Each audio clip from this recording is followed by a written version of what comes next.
Hello. You can hear me? Yes. All right. 12:32, friends. Let's start. And everybody else that is running behind, they will just catch up on the way. My name is Blaise Itabelo, and today I'm very honored to be your host. If I could give myself that title, it's Refugee Day today, officially, actually. And this week is been Refugee Week. As many of you, we've been part of many events across the country and across the world. We've been celebrating, we've been reflecting. And one thing that we cannot stop talking about is how this Refugee Week has actually come during some very intensifying global displacement. As we speak right now, there are millions of people, as we speak, that are forced to leave their homes. And what does that do? It really add pressure on the need for humanitarian settlement. It really brings that need for more people to be resettled. We've witnessed in the last few months the US reducing their resettlement capacity. And what did that leave us is, again, another need for more countries to step up and do more. In Australia, in the last 3 years, as part of the CRISP program, we've witnessed what it would look like when communities actually coming forward to welcome and supporting refugees. Over 600 people are in the country across all Australian states and territories. As part of this event, friends, we're hoping you will be inspired. We've got a very good lineup of speakers, people that will share from their lived experiences, people that presenters that will showcase other pathways that that we do have in the pipeline that are currently existing, and what Australian resettlement model would look like if all of this would come to in place.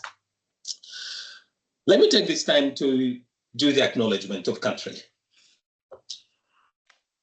I would like to take this time to acknowledge all the traditional owners of the many lands and ceded lands that we've gathered on today. I take this time to pay our respect to the elders past and present and honor their history, culture, and continuing connection to country. We recognize the spirit of welcome and generosity of First Nations people across the country and acknowledge that sovereignty was never ceded in Australia.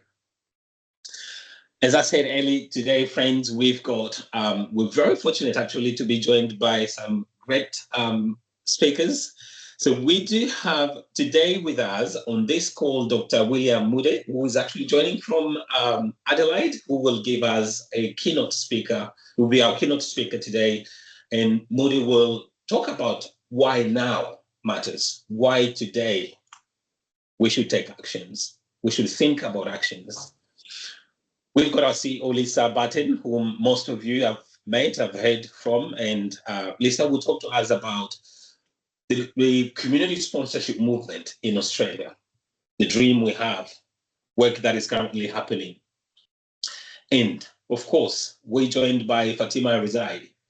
Fatima is a former refugee, very talented, who came to Australia, and we'll get a chance I will introduce her in a minute, but very good story from Fatima.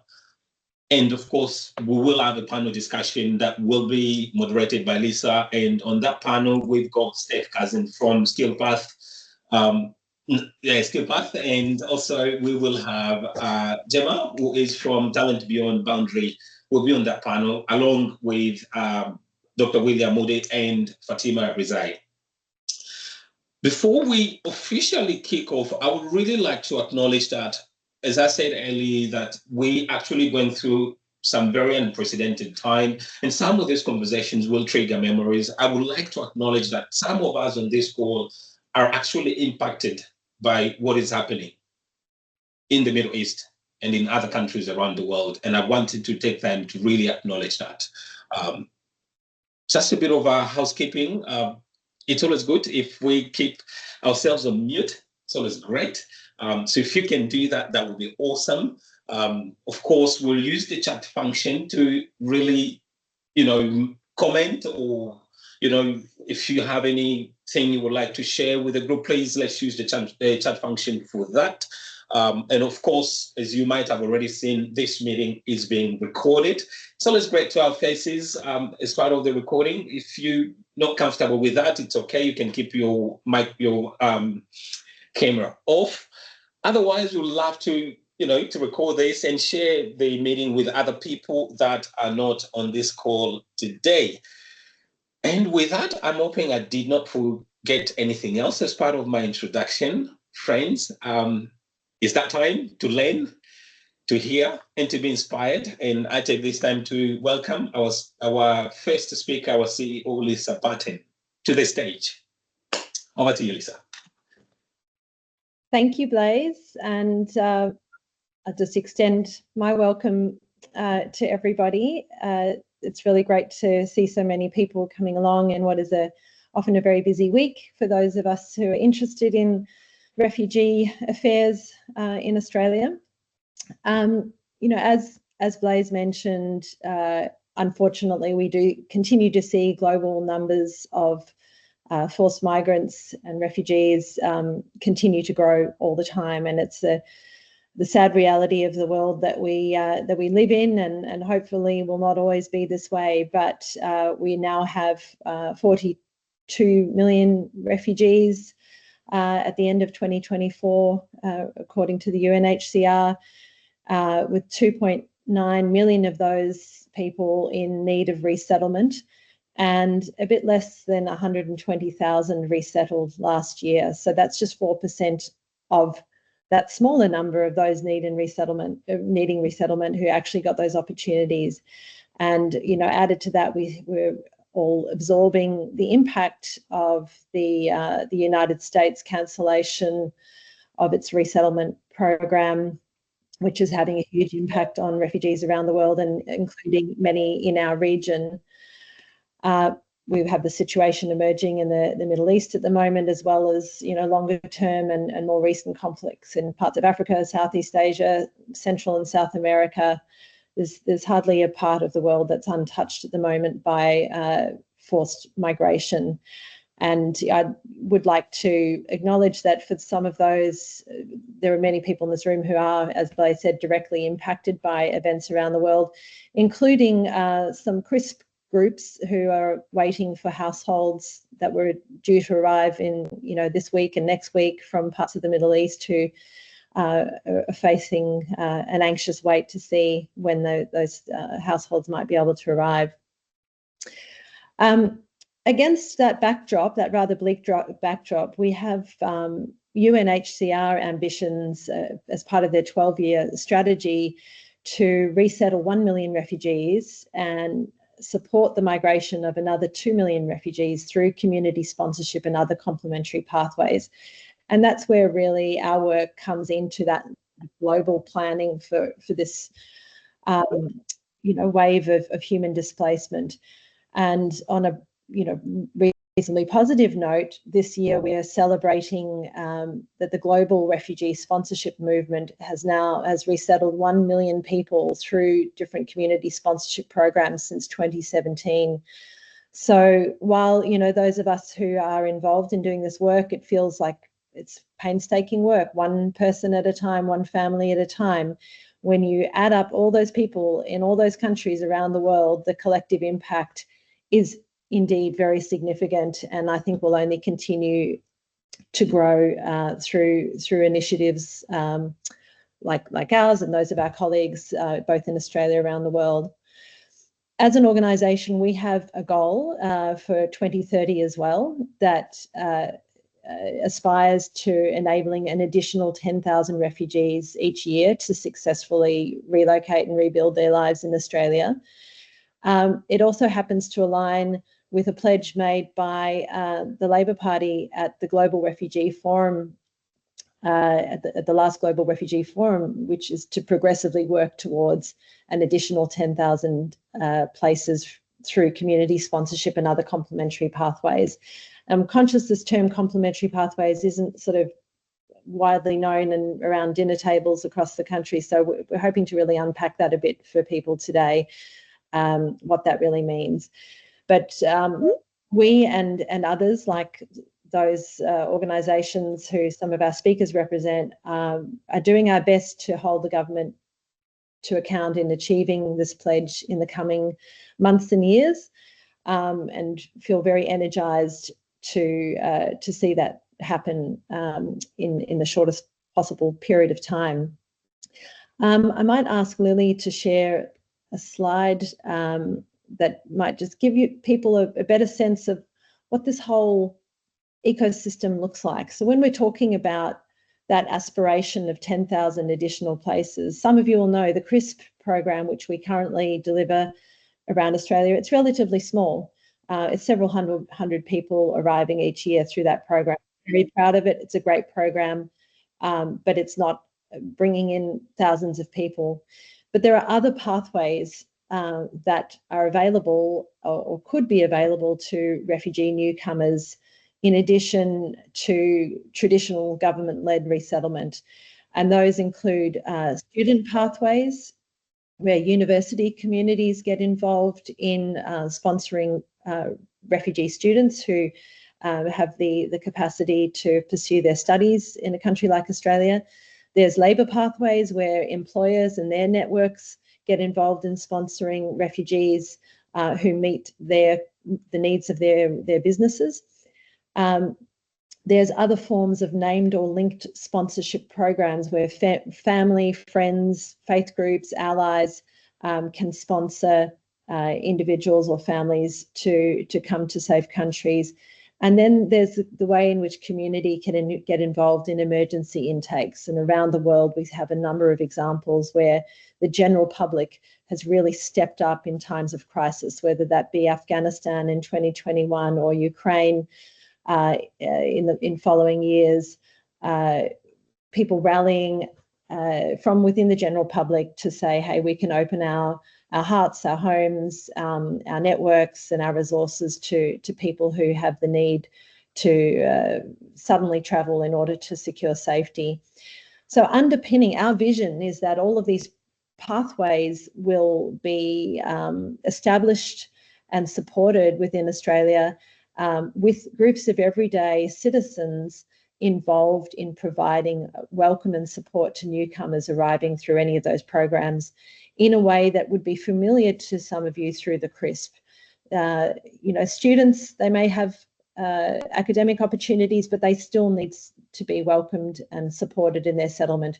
Workers arriving either alone or with their families still need to be welcomed and supported by everyday Australians where they don't already have other forms of settlement support, and so on and so forth. So we are aiming to work with colleagues like SkillPath and Talent Beyond Boundaries and others to see this rich and diverse ecosystem of programs growing in Australia and established both by government and by civil society organisations. So I'm very excited to have the opportunity to showcase some of the work that's in the pipeline today. On that note, I will hand back to you, Blaze. Thank you, Lisa. We've got a video actually we'd like to share with you, and I hope we'll all be inspired. Anyway, let me not talk much. Lily?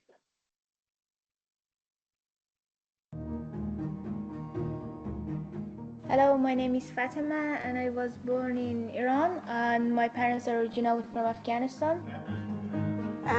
6 people, my parents, my siblings, 2 sisters and 1 brother, together live in this house. After we've gone through the training SAFE provides and we've done fundraising, we were matched with the family, and then we started communication when they're still in Iran, and then from there we met them at the airport and we've helped them after that time. My father and my mother study English language. Go to school, study English. Afghanistan is not a good situation for living. So basically, we just run to a safe place to have a better life. Oh, well, we're all motivated by the desire to help a family settle in Australia, and we all thought it was important to be kind to other people and help them as best we could. We like here because we can study and we can have a new life and new challenges, and we had a very good experience group teaching us how to dealing with life in Australia, and especially my education, because one of the Happy Home group was organizing me in my lessons. And also my older brother, he is studying at Box Hill Institute English VC year 11, and also he had a part-time job. He works on a food delivery in Uber. And he loves makes a lot of money. And Happy Home Group helped us to find a house. We, as a group, struggled with that, but in the end, the solution was actually really easy. An old friend said yes, that she had a house and would love to rent it to a refugee family. Since we came to Australia, we use the public transport so much, and we spend like about 2 hours each day in the public transport. So my mother, she goes to learning how to ride a car, and Happy Home Group help us to get the driving teacher in same language of my mother, and she's the only driver right now because the rest of the family is still learning. And they are very nice people, and every time contact with me and said to me, "Are you okay? You're feeling your medication? It's okay?" I am said, "Yes, thank you." I want to be part of the group like Happy Home Group because it was very helpful for me as a refugee who comes to Australia, and I still contact Happy Home Group and still.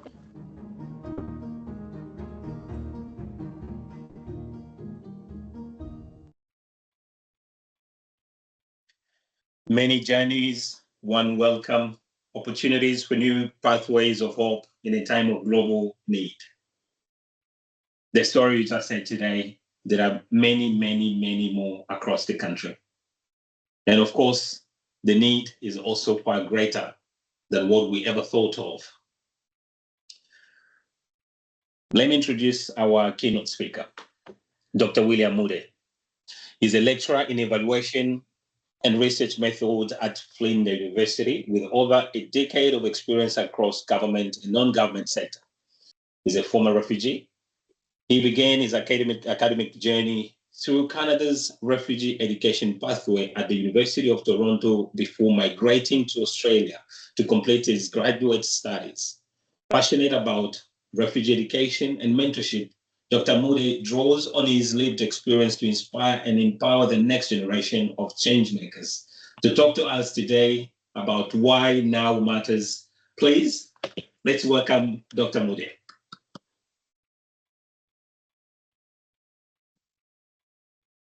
Thank you, Blaise, and thank you, everyone. It's really a great pleasure to talk to you today during this Refugees Week. And usually Refugees Week is an important week for me and for many of you who have been working in the refugee sector, providing services. It's a week that we take a moment to pause and to acknowledge the strength and the resilience of those who have actually endured unimaginable challenges on their journeys for safety, dignity, hope, good life, and a future for their children or for themselves. And thank you, Blaise, and your team at the Community Refugees Sponsorship Australia, actually for inviting me to be talking to you today and to being part of this important conversation.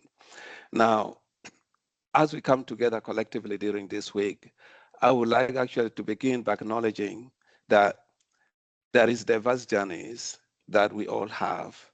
And this journey have brought each of us to this moment. Now, each of these journey is unique. They are characterized by maybe hardship, hope, happiness, resilience, and actually longing for a place to call a home for those of us who have had refugees background. Now, obviously, it is indeed a great honor to be part of this collective group that stands for a noble cause. It's a cause that transcends our borders and speaks to our shared humanity. Now, this year's theme, Many Journeys, One Welcome, invite us to kind of reflect not only on, let's say, our individual stories of being refugees or individual stories of refugees, but also on the collective responsibility of communities, individuals, organizations, institutions, governments, and students to share in this journey together with refugees. Now, Australia has a very proud history, and I think that's important for us to acknowledge, a very proud history of welcoming refugees. Now, the last time I checked, Australia is nearing almost 1 million um, mark of giving resettlement for refugees here since World War II. Now, today, as we celebrate this important history of past achievements, obviously we cannot ignore the present challenges that are actually faced by many people over the world. We currently have over 123 million people around the world who are forcibly displaced. Some of them are in refugee camps, some of them are internally within their countries. They're all looking for one thing, peace. Now, as we consider obviously Australia's role in refugee settlement, I want us to kind of understand that while Australia has actually made great strides, now the landscape of forced migration is actually changing. Our refugees today are met with complex and often actually insufficient pathways to safety and opportunities. Now, each of these statistics, either someone being possibly displaced in the refugees camp or in their country, these are statistics that represent people. It's individuals who have dreams, who have skills, who have aspiration that could actually contribute to our society if they are given a chance. Now, I think it falls upon us all to think about this and expand on our effort and kind of reimagine how we approach refugees resettlement or services. Now, I would like to take a moment to share a main story that actually exemplifies some of this transformative power of resettlement or alternative to traditional humanitarian immigration and how this power has contributed to me and my family and my life today. See, I was born in Sudan in a very small village near what is now the South Sudan-Uganda border. Our community is an agricultural community. We relied on the land and the few animals that we raised. We never experienced hunger or lacked anything. We were content with our lives, and we valued our culture of togetherness, communal spirit, and hard work. Um, as children, we look forward to that life when we grew up. But however, obviously, war changed that and uprooted us from our village. This led to series of events of constant displacements, disruptions, along with loss and misery, resulting to obviously an endless search for peace. Now, during this time, my father was actually taken uh, to join the ranks of the Sudan's People's Liberation Army, which was a South Sudanese rebel group that took up arms against the Sudanese government. And he was killed in a war not long after he actually joined. Now, this turned my world upside down as I no longer had anyone to look up to or learn from as a young boy. Eventually, at about 8 years old, I went to live with my grandmother, who sent me to a school for unaccompanied minors, popularly today known as the Lost Boys of the Sudan. Now, these were children who had become separated from their parents or families, or whose close relatives had died in the war, now leaving them with no one to look after them. The rebel group had taken on the guardianship roles of these children and established a school in the area where my grandmother lived. This was my first experience of school, where we were taught under a tree and sat on the ground. Our teachers barely knew how to write, but with the little alphabets ABCD that they knew, they wrote on rocks using charcoals. When switching from one classroom to another, they washed the kind of the surface of the rocks to prepare it for the next lesson. However, on my third day in that school, the Sudanese government bombed it, which marked the end of my schooling experience in Sudan. After my grandmother and I, we fled to Uganda. She sent me to a school in the refugee camp.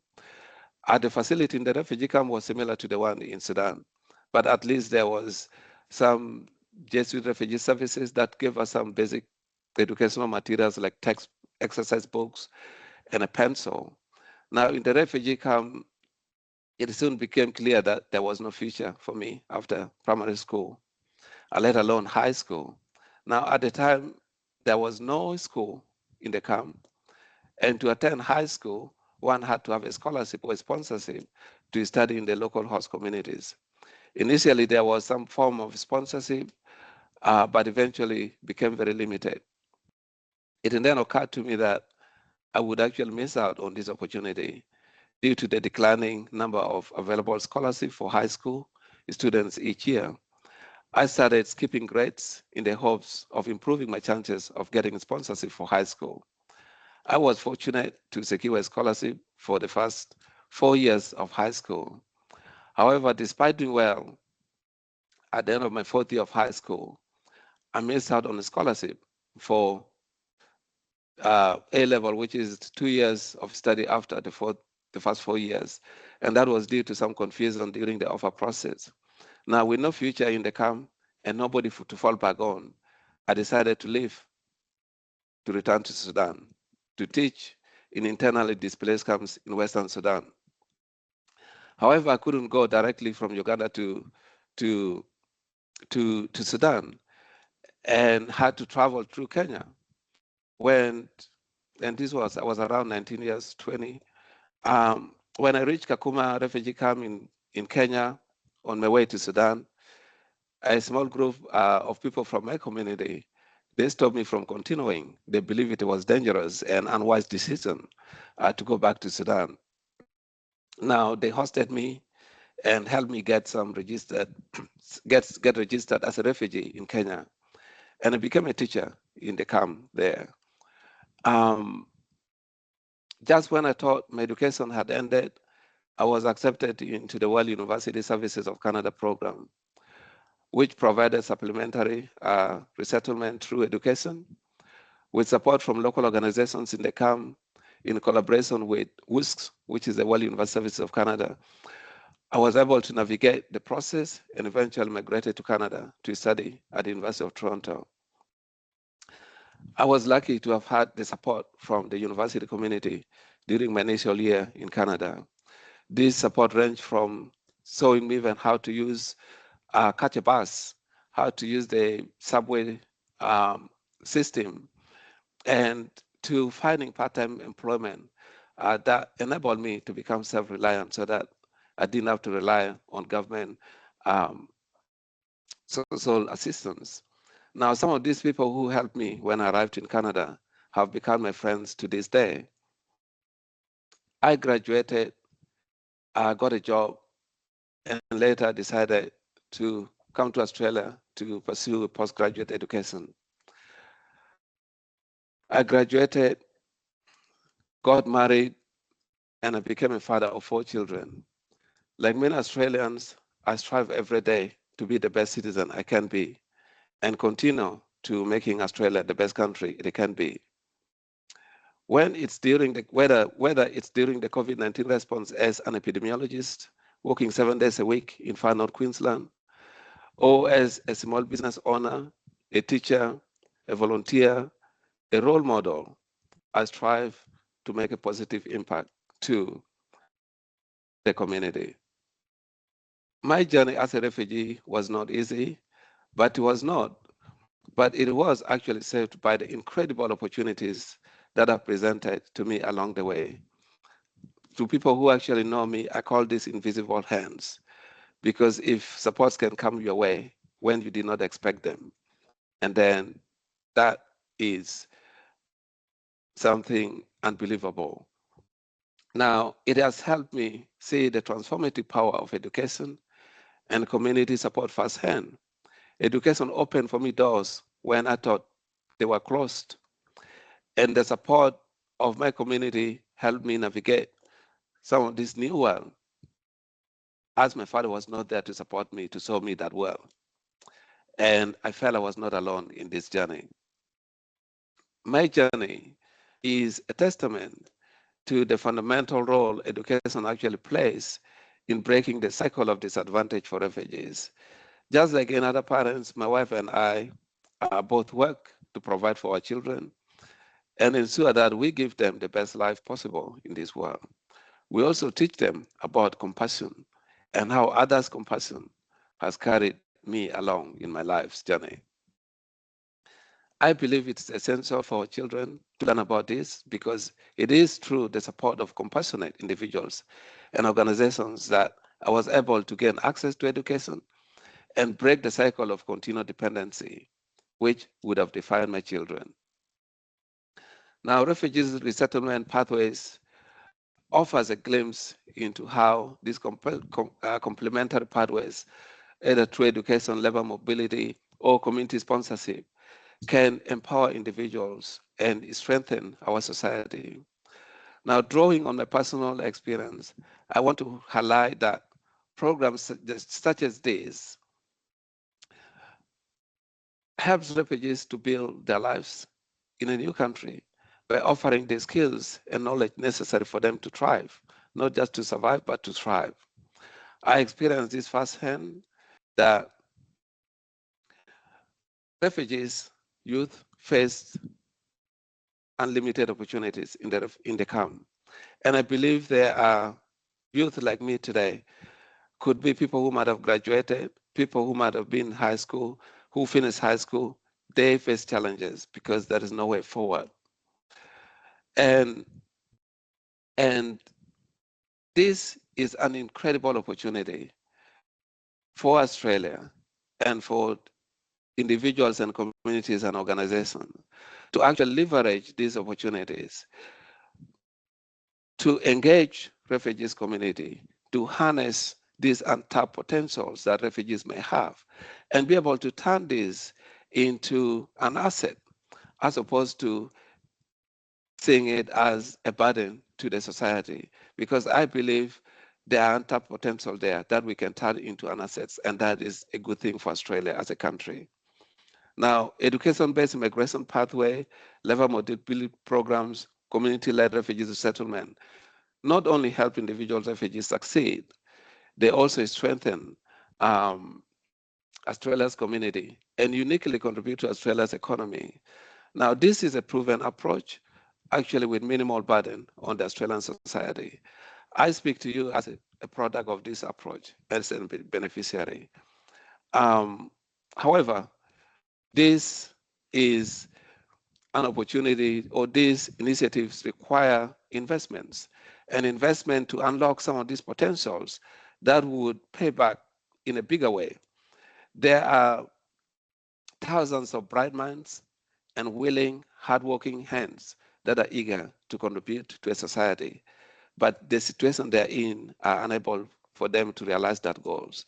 And I think that is an opportunity Australia can tap into. Now, I challenge all of you here today, whether you're a policymaker, you work in institutions, you're a community leader, or you work in organizations, or you're an individual, or you're students. I challenge us to view refugees resettlement not as an act actually of charity, but as a shared responsibility and a profound opportunity to nation building. We need policies that actually support community-led initiatives that improves educational access, promote labor mobility for refugees, and responds where there is a need for protection. Now, this approach, I believe, is not only responding to global displacement in a manner that is not just sustainable, but also deeply demonstrate Australia's compassionate society. Now, we need to imagine an Australia where every refugee is welcome, where every refugee is valued and provided with the support they need, not just to survive, again, to thrive. An Australia where our collective effort unlock that potential, the untapped potentials of individuals who arrives on this land seeking safety and a new beginning for themselves and their families.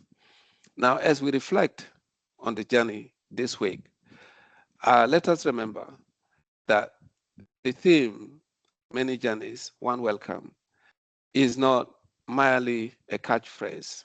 It is a call to action.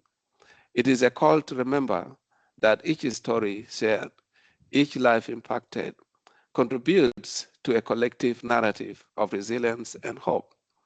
Now, together we are called to create a world where every refugee's journey is met with understanding, compassion, and an opportunity for a brighter future.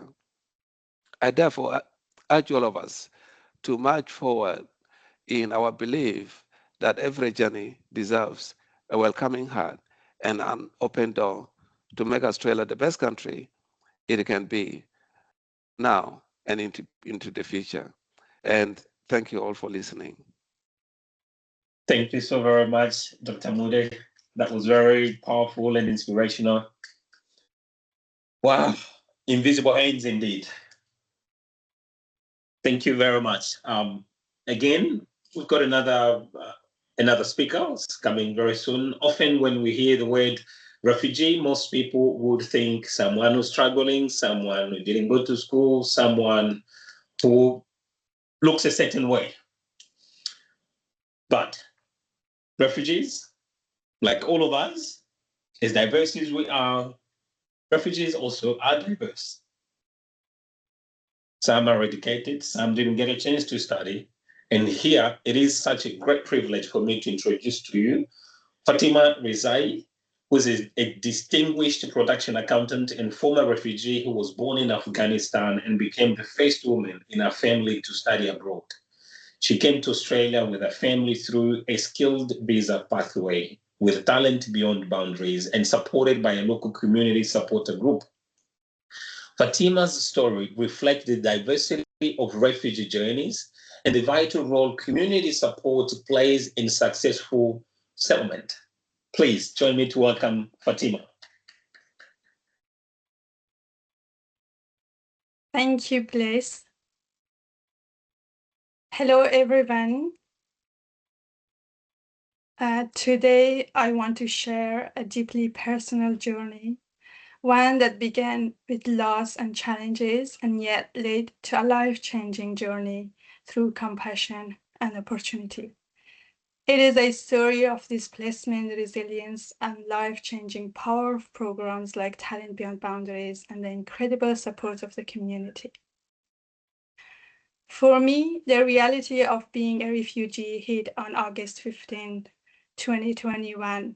I was at my office in Kabul, like any other day, when rumors of the Taliban entering the city from west where my family resided turned into a horrifying truth. The security in the office advised us together, giving us the impossible choice of to stay or head home.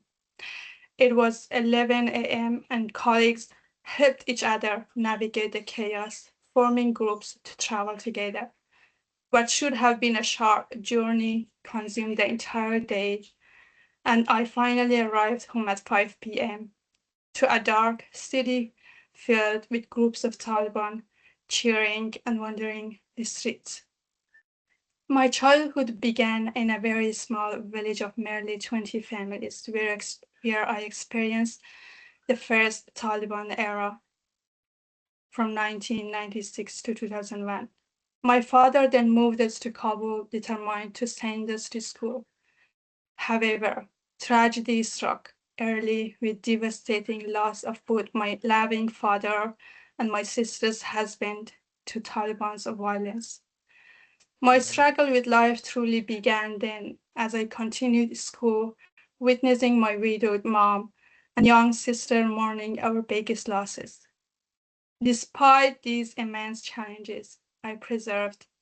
I finished high school I pursued my bachelor's studies abroad, and later I earned an MBA from a prestigious American university in Afghanistan. I was happy, so incredibly happy, to contribute back to my family and to the community, working and earning a salary. I was so content that I could, for a time, ignore the daily explosions and suicide attacks across the country. The terror group did not stop there. They sought to rule the country according to their harsh ideology. This happened in August 2021, where the dreams of girls were forever shattered. We tried to save what we had dreamed for by protesting in the streets, openly opposing the operation forced by the Taliban on girls and women who were told to stay home, forgetting about education and their careers.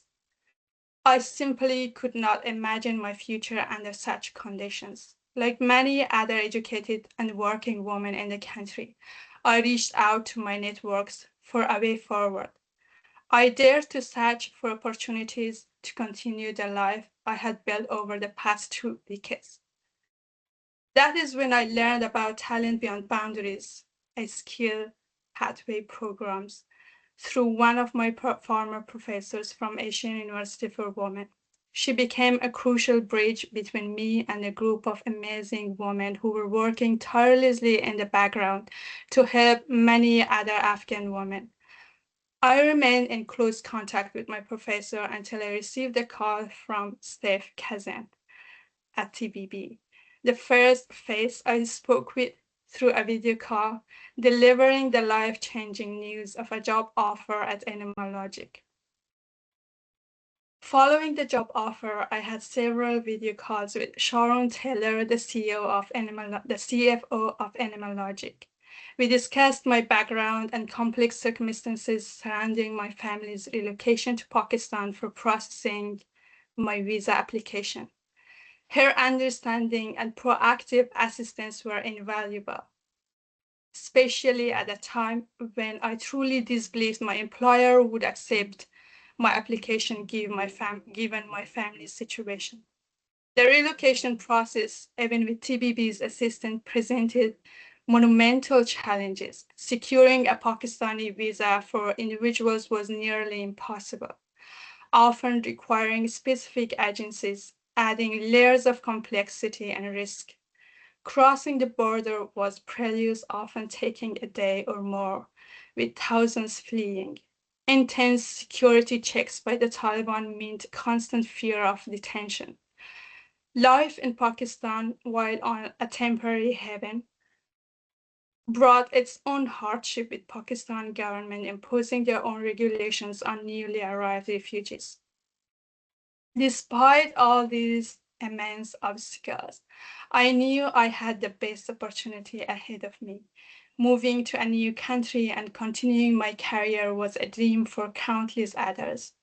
I had the unwavering support of a dedicated group of people, Talent Beyond Boundaries, and the team at Animal Logic, who ensured my applications were processed correctly and my journey continued.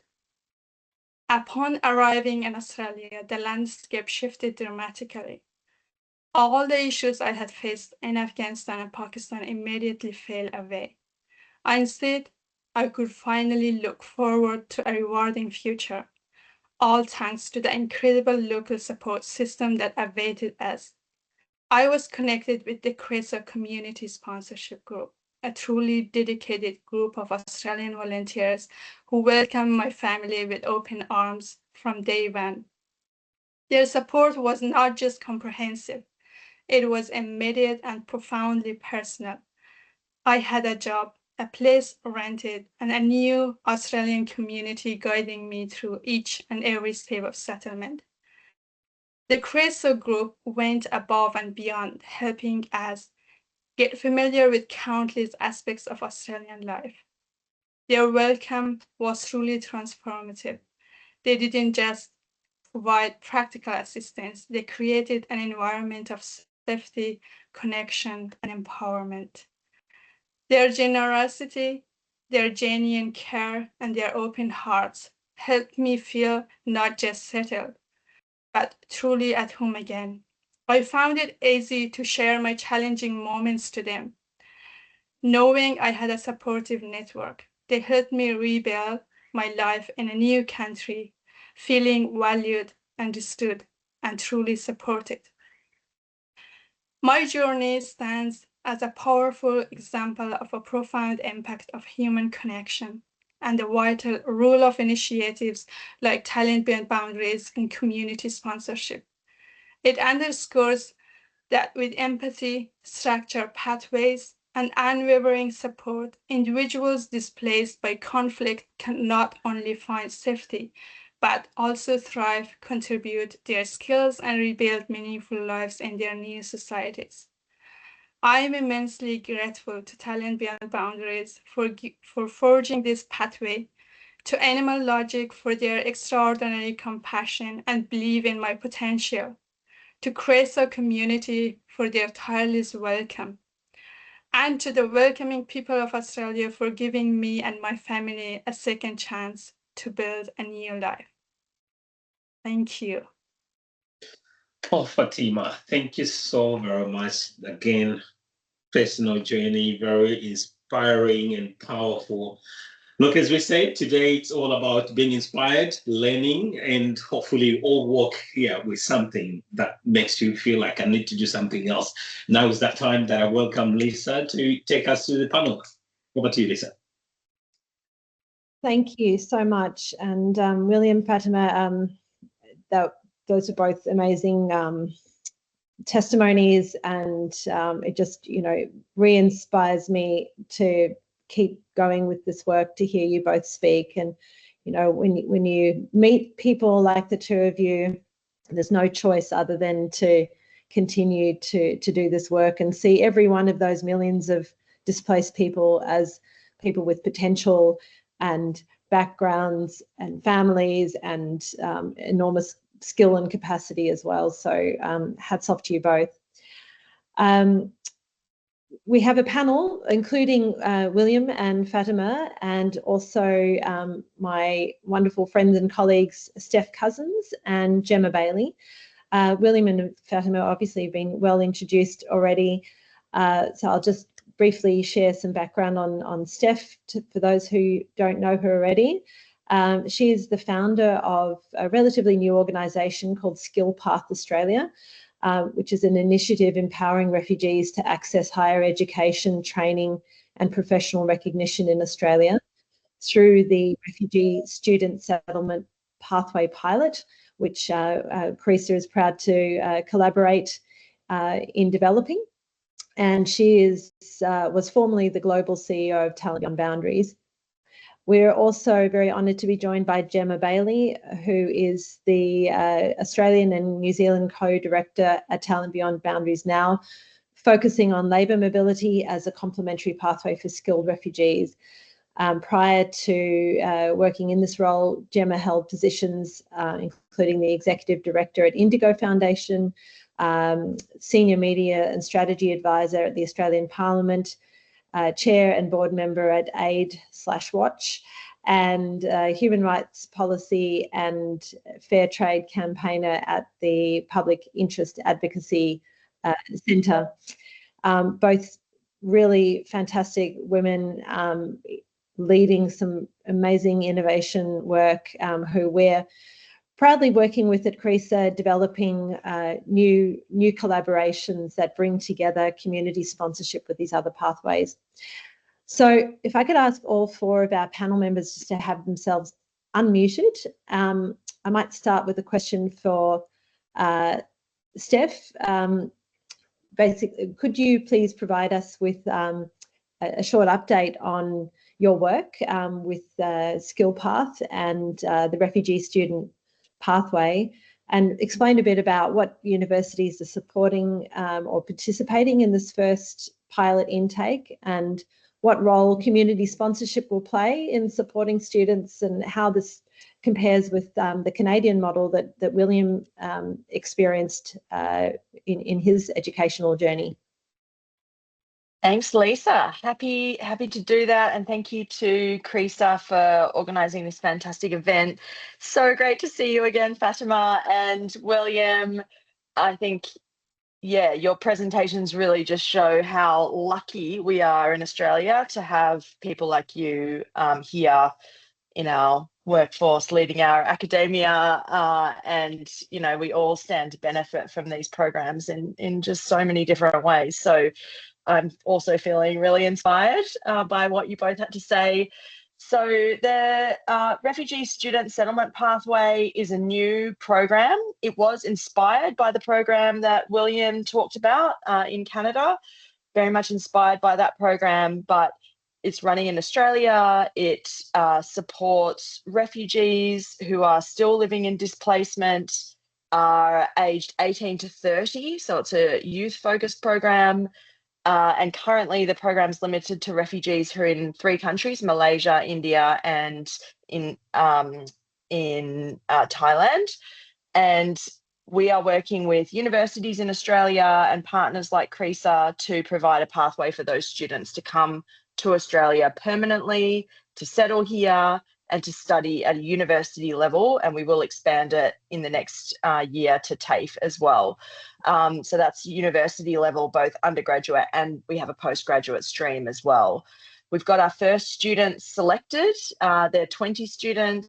Their visas are in processing at the moment, and they will be going to the 7 universities that have signed up for the first intake, and they're across multiple states and territories. So we've got ANU, University of Melbourne, Deakin, UTS, University of Sydney, Curtin, and I've forgotten one, which is always the way. Anyway, come to me.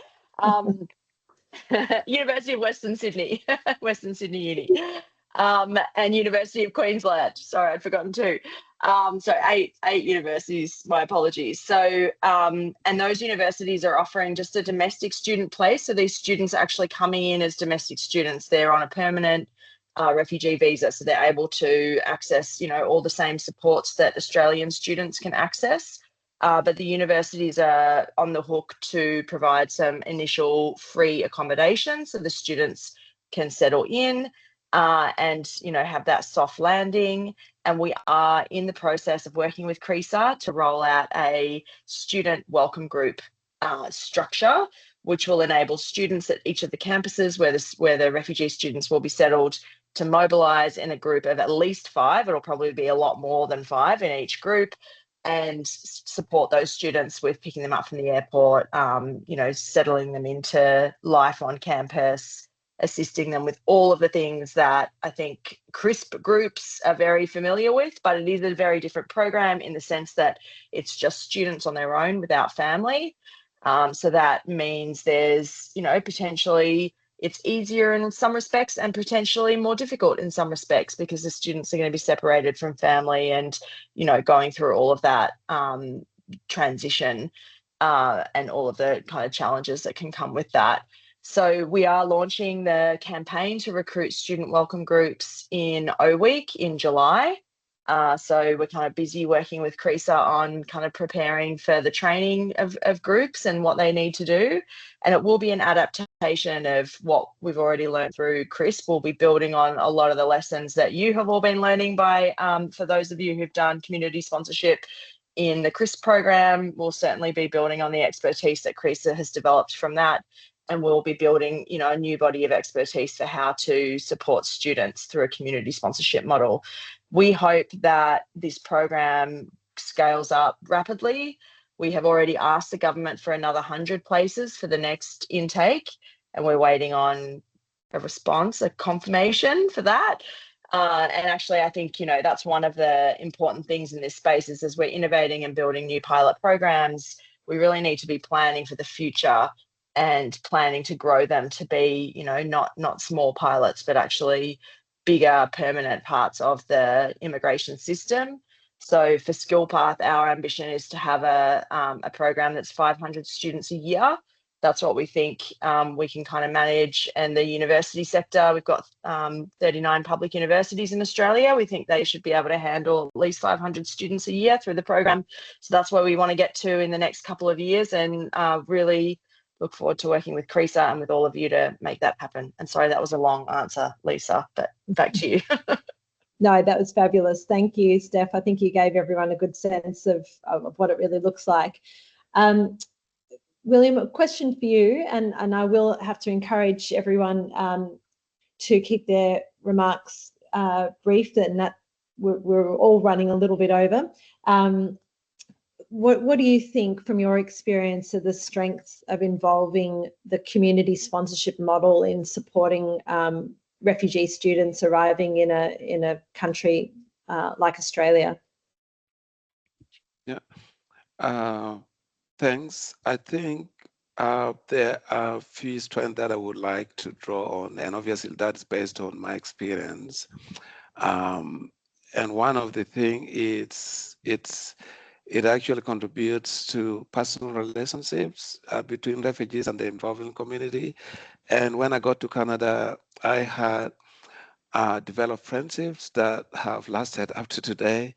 And I felt like I was welcome into the community, and I was provided with the kind of support that actually met my needs, as opposed to general support. There was specific support that I was given as a student in my situation at the time. And also I feel community-driven opportunities like this facilitates really understanding and also integration of students into the community, and encourages obviously that collaboration with community members, and also people are able to give back to their community, and also to the refugees in that way. Because I think my belief is that in the community there are people who are willing and always interested in giving back the questions why. So opportunities like this is obviously an important opportunity for community sponsorships model to kind of give that opportunity for community members to give back to the society.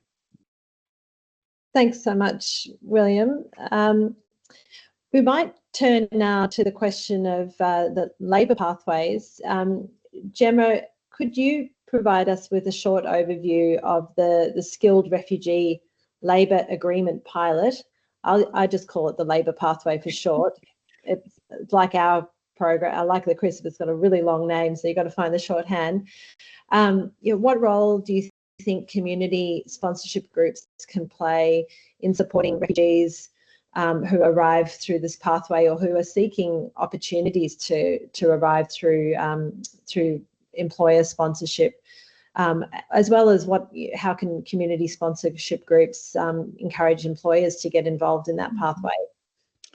Yeah, thanks, Lisa. And firstly, it's a real privilege to be here today and to mark Refugee Week with you all. I want to thank the fabulous CRESA team for organising, and of course, William and Fatima for the really powerful presentations. It's a testimony, I think, to the power and the impact of these programs in the Australian community.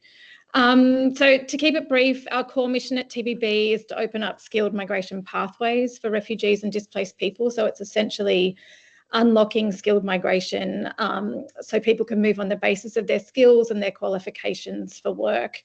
So essentially we do two things. We work with the Australian government and governments around the world to advocate to make skilled migration accessible and inclusive, and we help identify and break down barriers that have traditionally stopped refugees from being able to access that pathway.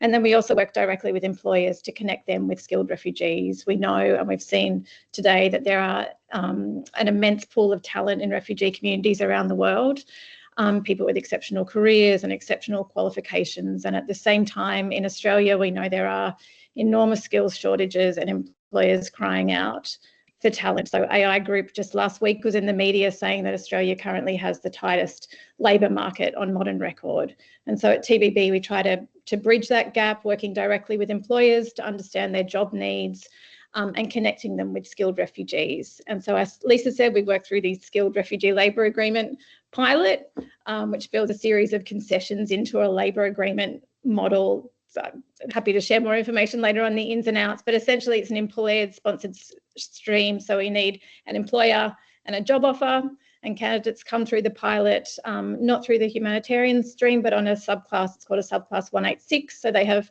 permanent residency for the candidates and their immediate family. And what we've seen and what you can see through Fatima today is that the pilot has really shown that the model works.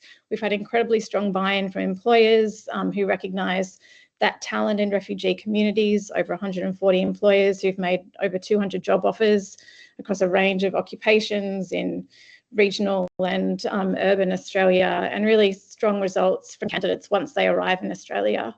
And that's first and foremost a testament to the refugee candidates that come through the program, but also a really necessary ingredient of that success, I suppose, is once they arrive, it's the kind of quality of the employer-led and community-led welcome and settlement on arrival. And that's why this conversation is really exciting and important today. We think there is a real kind of potential in power and in linking community support groups into the labour pathway.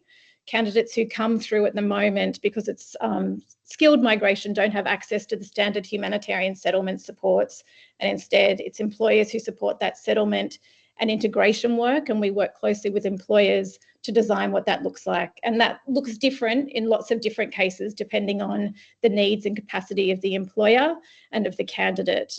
Sometimes it's contracting a settlement service provider, but a model that we're increasingly seeing is where employers work with local supporter groups, much like the CRESA model, to help with the settlement. And I think that's incredibly important, incredibly powerful, important for retention if a candidate has strong local supports. And it's a really, I think community support groups are an important way to kind of lower the barriers for employers to recruit through the model. I think it can really give employers that kind of much needed assurance and confidence that they're not in this alone, that there's a local support group to provide that practical assistance. And I think secondly, there's a real kind of potential in this model to help lower some of the financial barriers that we see blocking scale. And where if there are CSGs, if there are community support groups on board to help provide some of that financial as well as practical support, I think that could be a real game changer in terms of scaling the program. So really excited for the conversation today and for collaborating with you all. Thanks, Jemma, and yeah, it's great work that you're leading, and it's great to know about all those outcomes around the world, not just in Australia. And I should add, my understanding is that while in general, Talent Beyond Boundaries model is employer-led, it's about the needs of the employer and finding the right refugee candidate to fill that need. You do also allow people to access the program if there's a match already made. If, for example, there's a talented refugee who's got strong support in Australia, who's helped them to find a job, they can present themselves to you as a ready-made match and access the program, which is another role I understand that community supporter groups could potentially play. Yeah, I think that can be really key. So, part of our work is us going out and spruiking and pitching to employers, but there's also a really growing trend in kind of these independently matched, where there might be a supporter group or contacts or networks in Australia who help facilitate that job match and, for a refugee overseas.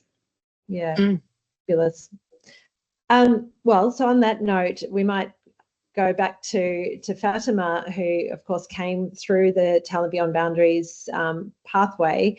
Fatima, a lot of people in this forum, I suspect, will be quite familiar with Australia's humanitarian refugee program. So people arriving on humanitarian visas, potentially either with support through the CRIS program or with support through the humanitarian settlement program, but they'll likely be less familiar with the idea of refugees migrating through the skilled migration system. And in terms of that experience, once you're on the ground, are you able to speak to what you think the differences are between, the experience of someone in one system versus the other? What are the pros and cons of coming through one or the other program? Thank you, Lisa. I think there is a lot of other differences between the humanitarian pathway and the skilled pathway program. I will quickly point out 3 different differences. The first one is, of course, the qualification and experience, where a humanitarian visa doesn't require an applicant to have an educational background or experience working in a specific field. But the skill pathway, it requires at least 3 years experience working in the field that they are applying, the job they're applying, and a certain level of English proficiency, which you will be given a test assessment and prove that by that test. The second difference is the process, the time that applications are being processed.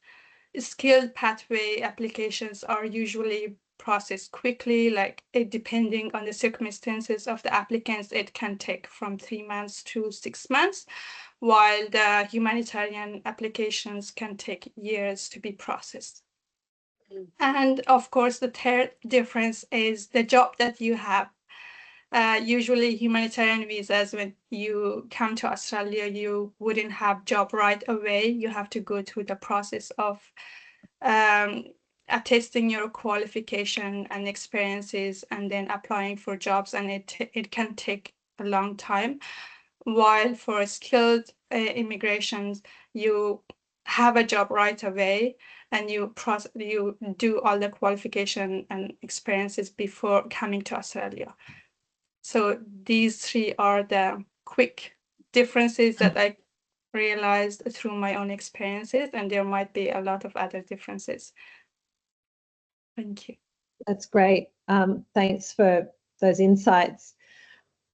I might turn back to some closing questions for both Steph and Jemma about, you know, the vision for the future of this endeavour, of your endeavours. What are the ingredients that you need to get this happening, you know, on a permanent basis and at scale? What do you need from government? What do you need from the community? What do you need for employers and universities? I might ask Steph to answer that one first and then go to Jemma. Great, thanks, Lisa. Very quickly, before I answer that question, I just wanted to reinforce what Fatima said about the visa processing times for TBB and what you said, Lisa, about the role that community sponsorship groups can play for that program. If you have a family that you have sponsored and they are looking to bring out another member of the family and they meet the requirements for a job in Australia, then getting them a job in Australia will hands down be the quickest and cheapest way to get them out here and fastest through the TBB program. Like, it really is quite astonishing how easy it is once you meet the requirements. So obviously you need a job. So that's like your fundamental thing. But I think, you know, we were talking before about accommodation and that being really hard too. And at the end of the day, it was a friend who was happy to rent. I mean, that's kind of how jobs happen, right? A lot of the time. So just to really put that out there, that actually that program is, I think, yeah, probably the quickest and easiest way to bring someone out if they have, if they're job ready for the job market in Australia. In terms of what we need to grow this, I mean, I think there's specific things for my program, the Refugee Student Settlement Pathway program, but I think bigger than that, you know, you mentioned at the start, Lisa, complementary pathways. This is not something we talk about at the dinner table. We've got to figure out a way to make it something that we talk about more. We've got more of a language around it because we're now at a point where resettlement numbers are, again, going to be some of the lowest numbers in years because of what the US has done, reducing resettlement numbers. And anyway, at its absolute peak, resettlement was only ever less than 1% of the world's refugees could be resettled. Now it's, you know, some tiny fraction. So skilled pathways, student pathways, sponsorship pathways, other regular migration pathways are absolutely the potential for growth, much more than resettlement. Even now, it's 3 to 1. 3 to 1 people are moving on a regular pathway if they're of a refugee kind of background or from a refugee producing country, compared to 1 in resettlement. So it's already outstripping resettlement before we've even put the investment in. So I think we do need to be talking more about it. We need to be talking more to the government about how we can open up these other pathways to refugees, and really, have that ambition as a society that we want to do more than just resettlement, as important as resettlement is. So that's one thing I would say. And then with the student program, fundamentally, we need the universities to love this program. We need them to be, I want Melbourne Uni saying, hey, can I take 10 students next year? We took 2 this year. Like, we need demand from the universities. And that, I think, will take all of us giving the universities, credit, encouragement, support for doing it. The student bodies need to be behind it so that universities are behind it. So I think this is going to be a long road. We are at that point in Canada. There's real student and university support for the Canadian program because it's been running for a long time. It's got a lot of fantastic results and people can all see the benefit of it. And we're just at the beginning of that in Australia. But certainly to all of you who've got connections at universities, maybe you're working at a university, maybe your kids are at university, maybe you're at university, I think they're the kind of connections we need. And probably the entry point for that will be signing up to a student welcome group. I think that's going to be the way we get broad support for this program. And I really hope in a couple of years, we have universities that are knocking down our door trying to take the places, because I think that'll make it easy for the government to say, okay, fine, we'll give you more visas. Thanks, Steph. And couldn't agree more with those bigger picture comments you made. Jemma, would you like to jump in on this one? Yeah, so speaking from the Labor pathway in particular, what we need to grow and scale is for the pilot to be made permanent. So the pilot's been running for almost 4 years. It's due to end on the 30th of June, which is 10 days from now.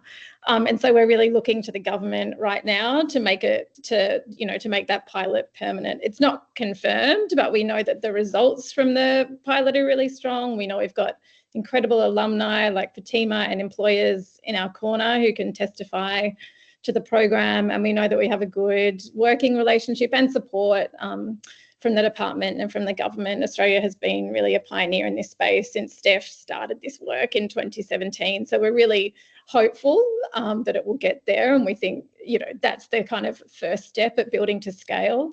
Having the Labor pathway made a permanent program, it'd be the first permanent program globally, actually. I think it would be a really great thing for the pathway, but also for complementary pathways more generally to really lock that in.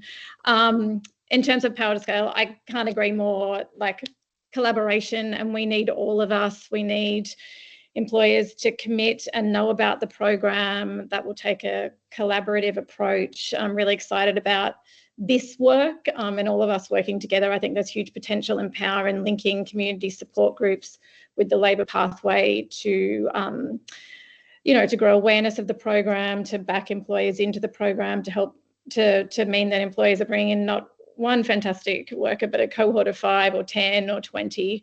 I think collaboration and all of us together is going to be really important to get to the next stage. Thank you, Jemma. Collaboration is definitely the word of the day in the CRESA team at the moment as well. So I'll leave the panel on that note, thinking about collaboration, and thank all of our panelists for their very insightful and inspiring contributions. For those of you who have sort of heard all of that and you're thinking, oh, this sounds interesting, how do I get involved?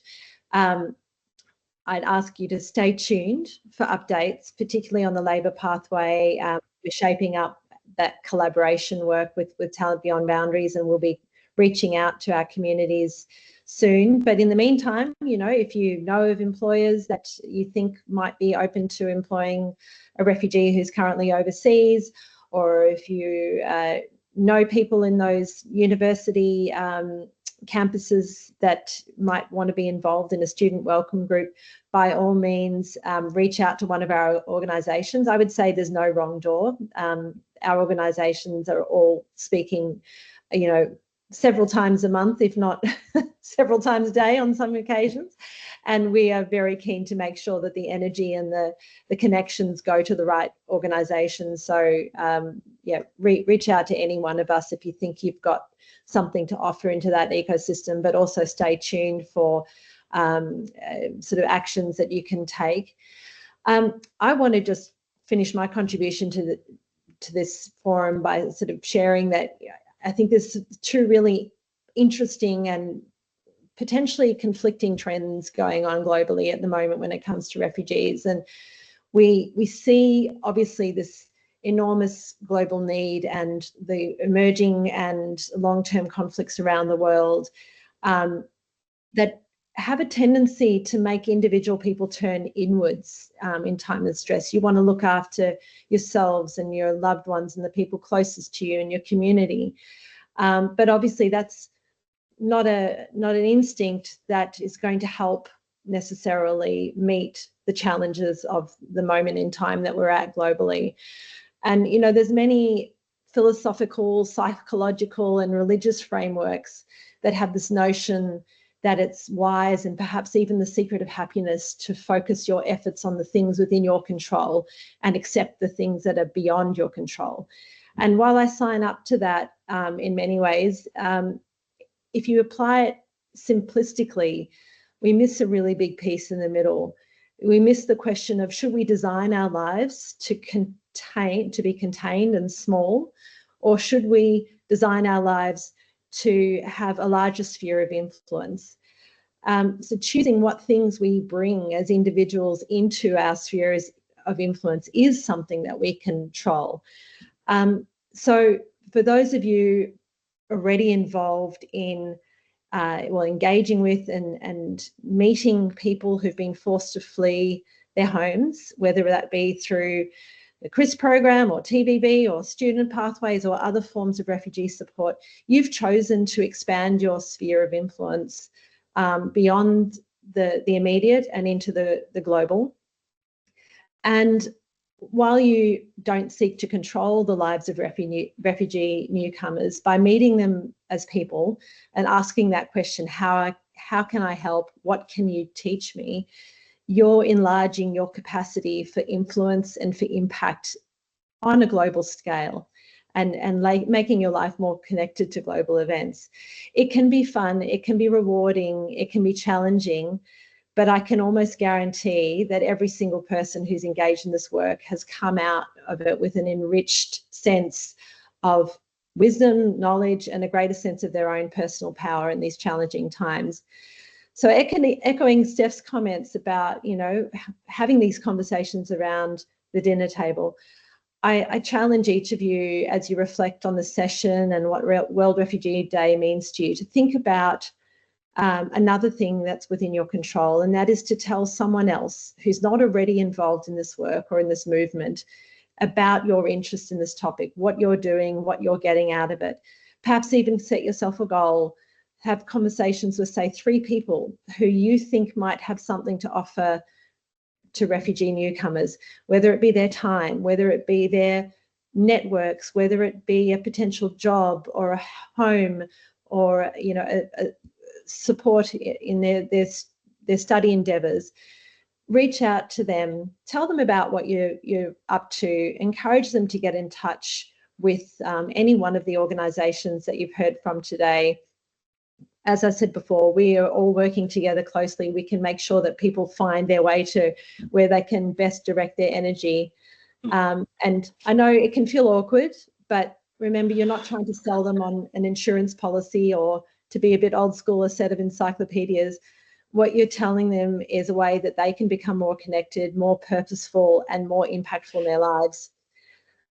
On that note, I'll hand back to you, Blake. And thank you to all of you who support our work, our donors, community supporter groups, our colleagues in the sector who we're working so closely with, and happy Refugee Day to you all. Thank you, Lisa. What a powerful section the panel was. Friends, before I actually talk about what is on the slide, I'm actually thinking I should reflect on this a little bit. In my life, I've actually never come across a cause that would bring together younger seniors together. I shared recently at our volunteer week event, I've got teenagers, and most of the times I struggle engaging with them on anything. I struggle even having a long conversation with them because we have two different mindsets and we can hardly communicate effectively.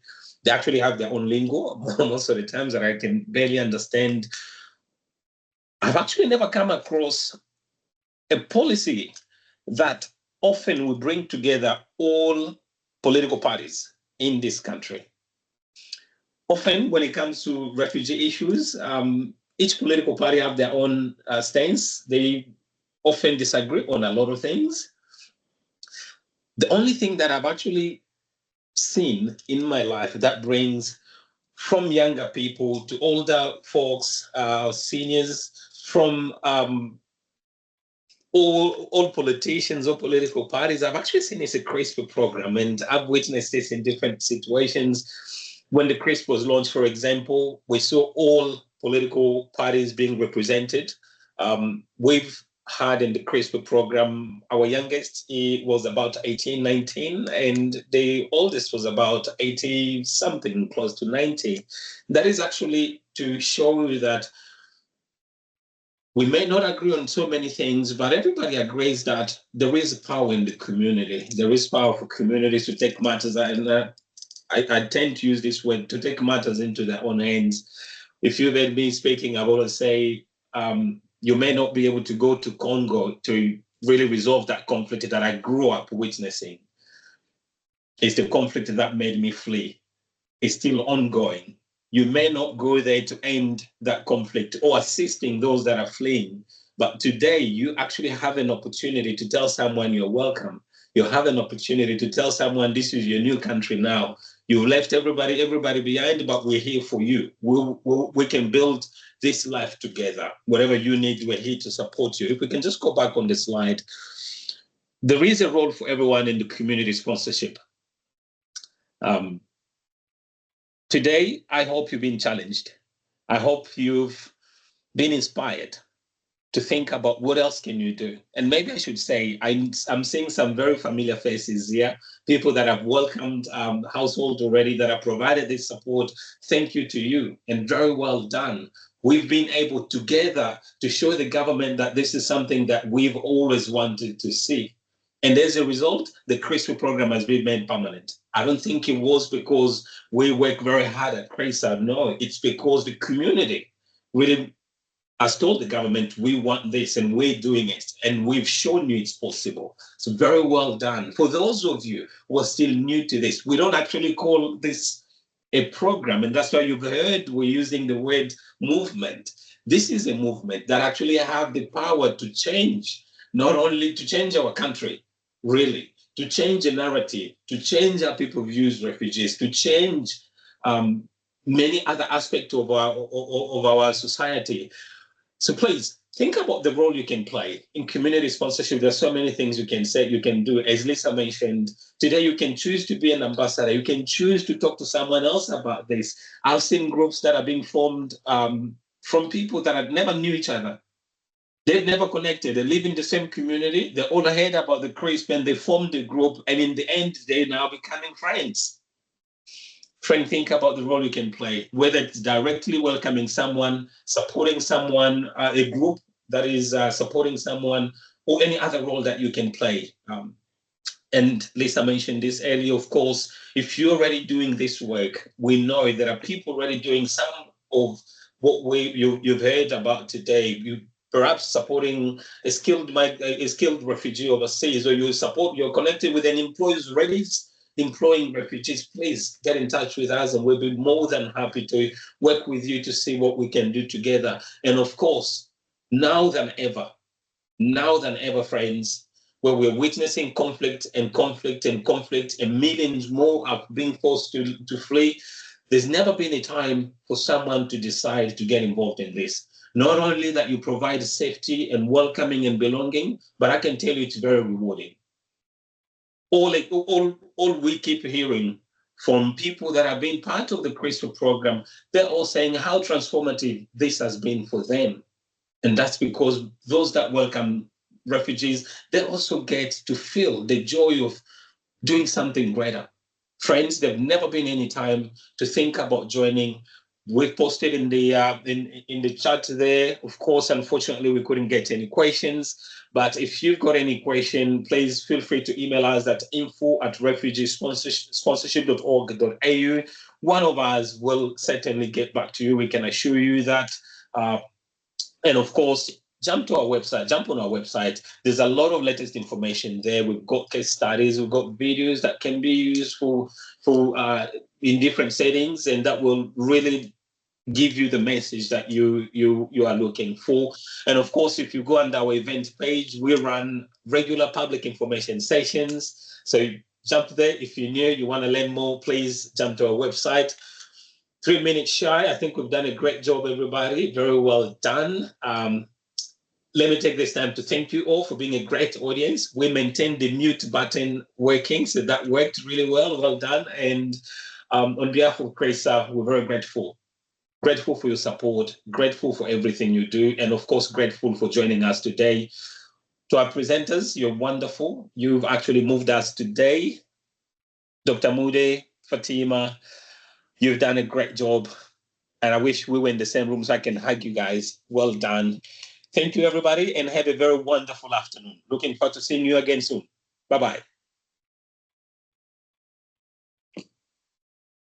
Thanks.